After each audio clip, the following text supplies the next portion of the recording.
so because people have commented on every verse in the Bible, like to a degree that's almost unimaginable. So you can look and see all the interpretations and all the translations and get some sense of what the genuine meaning might be.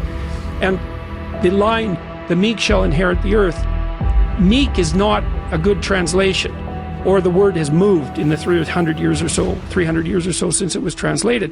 What it means is this: those who have swords and know how to use them, but keep them sheathed, will inherit the world.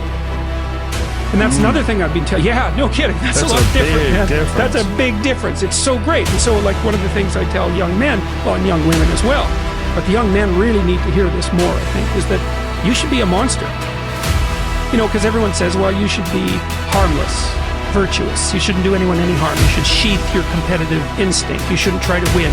You know, you don't want to be too aggressive. You don't want to be too assertive. You want to take a back seat and all of that. It's like, no. Wrong. You should be a monster, an absolute monster, and then you should learn how to control it.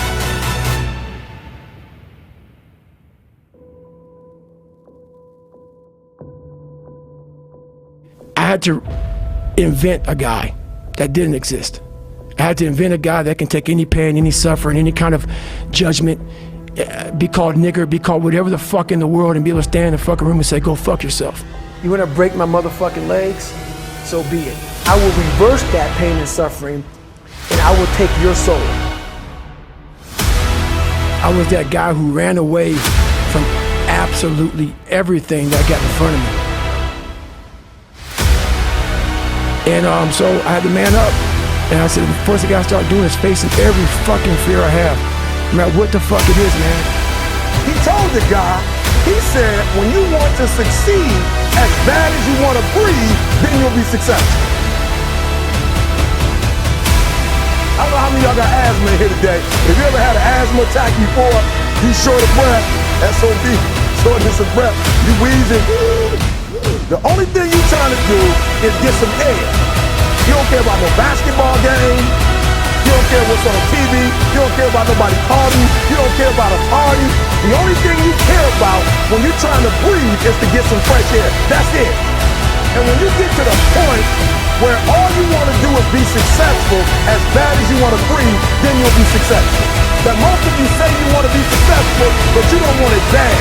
You just kind of want it. You don't want it bad and then you want to party. You don't want it as much as you want to be cool. Most of you don't want success as much as you want to sleep.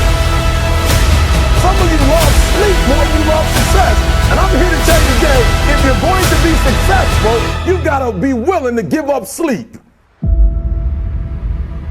You got to be willing to work off for 3 hours of sleep, 2 hours. If you really want to be successful, some days you're going to have to stay up 3 days in a row.